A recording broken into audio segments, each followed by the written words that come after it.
Vamos a resolver el siguiente ejercicio. Dice, dos partículas con carga de 2 microcoulombios están localizadas sobre el eje X. Una está a 1 metro y la otra está a -1 metro. Determine el campo eléctrico sobre el eje Y en Y igual 0,500 metros. B, calcule la fuerza eléctrica ejercida sobre una carga de -3 microcoulombios colocada sobre el eje de las Y en Y igual 0,500 metros. Entonces, lo que hacemos es graficar. Aquí graficamos el eje X porque están sobre el eje X la carga 1 a 1 metro y la carga 2 a -1 metro.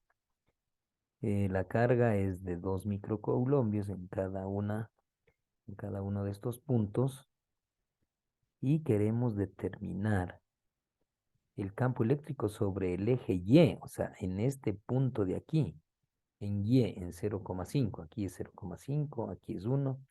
En este punto vamos a determinar el campo resultante. Entonces se sobreentiende que aquí tenemos una carga puntual positiva.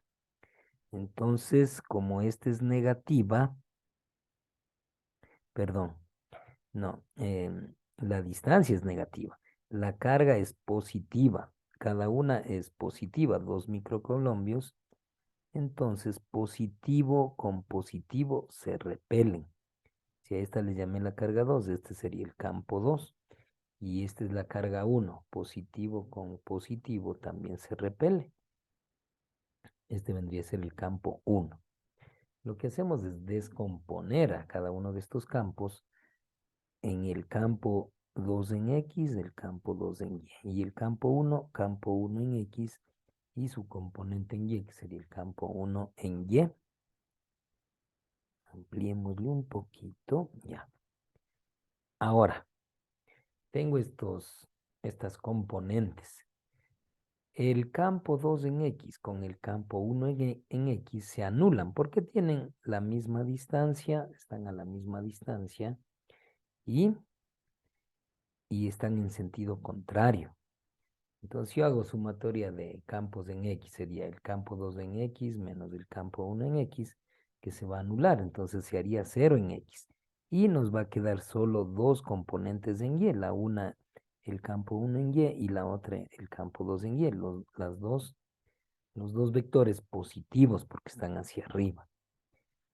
Determinamos el campo 1 con la fórmula constante carga 1 sobre la distancia 1 al cuadrado y la distancia 1 es de aquí a acá. La constante 9 por 10 a la 9 por la carga 1 que es 2 micro, micro es 10 a la -6 y sobre el cuadrado de la distancia. Entonces aquí, como necesito esta distancia, tengo la distancia en el eje X que vale 1 y en Y que vale 0,5 en este triángulo rectángulo. Entonces el cuadrado de la hipotenusa es igual a la suma de los cuadrados de sus catetos. Un cateto sería 1. 1 al cuadrado más el otro cateto es 0,5 al cuadrado. 1 al cuadrado es 1, 0,5 al cuadrado 0,25, que la suma sería 1,25. Eso sería el radio al cuadrado, o sea, no es necesario extraer la raíz cuadrada. Dejémosle como radio al cuadrado es igual a 1,25 para poder reemplazar. Y el resultado nos da 14.400 newtons sobre coulombio porque esas son las unidades en las que se mide el campo. El campo 2, asimismo, constante por la carga 2 sobre la distancia 2 al cuadrado. La constante 9 por 10 a la 9, la carga es la misma, 2 por 10 a la -6, y la distancia 2 también es la misma que la distancia 1. Entonces, la distancia al cuadrado es 1,25. ¿Sí? No, no es que le vamos a elevar esto al cuadrado, porque ya está elevada al cuadrado. La distancia al cuadrado equivale a 1,25. Nos da el mismo resultado, la misma magnitud, 14.400. Ahora, el campo resultante, como dije, en X se anulan, solo quedaría en Y. Se suman el campo 1 en Y más el campo 2 en Y. El campo 1 en Y, a ver, el campo 1 en X está junto al ángulo. Entonces el campo 1 es seno. El campo 1 en X es, perdón, el campo 1 en X es coseno porque está junto al ángulo. Y el campo 1 en Y sería seno, pero necesito este ángulo de aquí que es igual a alfa. Entonces, como tenemos estas dos componentes de acá para encontrar alfa, que de aquí a acá mide 1 y de aquí a acá mide 0,5. ¿Sí? O aquí también tenemos, esto es alfa, que sería lo mismo que lo de acá, porque son ángulos correspondientes. Este ángulo que está formado con la horizontal y el campo 2, esta es la horizontal y la prolongación del campo 2. Entonces aplicamos la tangente. Tangente es igual cateto opuesto, 0,5 dividido por el cateto adyacente, que vale 1. 0,5 para 1 a 0,5, inverso tangente, 26,56. Entonces aquí el campo 1 en Y va a ser campo 1 por el seno del ángulo alfa, más el campo 2 va a ser campo 2 en Y es igual a campo 2 por el seno de alfa. Campo 1, 14.400 por el seno del ángulo que es 26,56 más el campo 2 también que equivale a 14.400 por el seno de 26,56.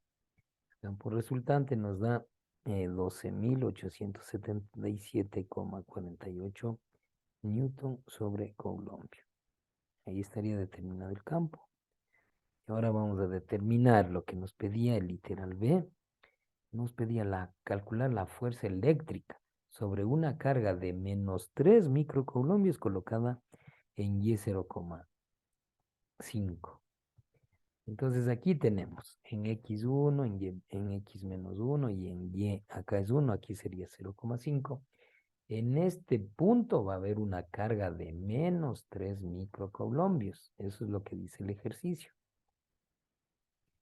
Entonces aquí va a haber una fuerza que ejerce la carga 1 sobre la 3, positivo con negativo se atraen. Esta es la fuerza que ejerce la 1 sobre la 3. Y acá también tenemos otra fuerza que es la fuerza que ejerce la carga 2 sobre la 3, que sería F23. Descomponemos asimismo. Esta viene a ser F13 en X, esta viene a ser F23 en X. Estas dos, como están en diferente sentido, se anulan. Y solo nos quedaría las componentes de la fuerza 2,3 en Y y de la fuerza 1,3 en Y, que están las dos para abajo, que sería negativo. Primero determinamos la fuerza 1,3, que es la constante por la carga 1 por la carga 3 sobre la distancia de la 1 a la 3 al cuadrado. La constante 9 por 10 a la 9. La carga 1, 2 por 10 a la menos 6. La carga 3, 3 por 10 a la menos 6. Aquí no es necesario poner el signo, porque el signo de las cargas solo nos sirve para determinar el sentido de las fuerzas. Entonces, como esta es la magnitud, no ponemos los signos, solo positivos. Entonces, por la carga 3, que era 3 por 10 a la menos 6, sobre la distancia de 1 a 3. De 1 a 3 desde esta distancia R, que ya calculamos anteriormente, que la distancia al cuadrado es 1,25. Y al hacer los cálculos resulta de 0,0432 newtons. Ahora, F23 también va a ser la misma porque son las mismas cargas y están a la misma distancia, entonces sería 0,0432. Ahora, determinamos la fuerza resultante. En X se anulan y solo tendríamos dos fuerzas negativas porque están hacia abajo. F13 en Y hacia abajo y F32 en Y también hacia abajo. La fuerza 1,3 en Y. A ver, este es el ángulo alfa, que sería el mismo de acá, que ya teníamos el ángulo de 26,56 mismo. Entonces, si en X es el La componente en X está junto al ángulo, eso es coseno. Por lo tanto, la componente en Y viene a ser seno. Y nos queda que la fuerza resultante es igual a menos F13 por el seno de alfa, menos F23 o F32 por el seno de alfa. Reemplazamos y obtenemos menos 0,384. Como nos pide la fuerza, podemos expresarle en forma vectorial que nos quedaría menos 0,384 J, porque estas eran sumatorias en Y. Y el ángulo, claro, el campo resultante, perdón, la fuerza resultante está para abajo. Entonces, quedaría el ángulo o la dirección desde el eje positivo de las X en sentido antihorario, 90 y 90, 180 más 90, 270 grados. Y ahí quedaría resuelto el problema.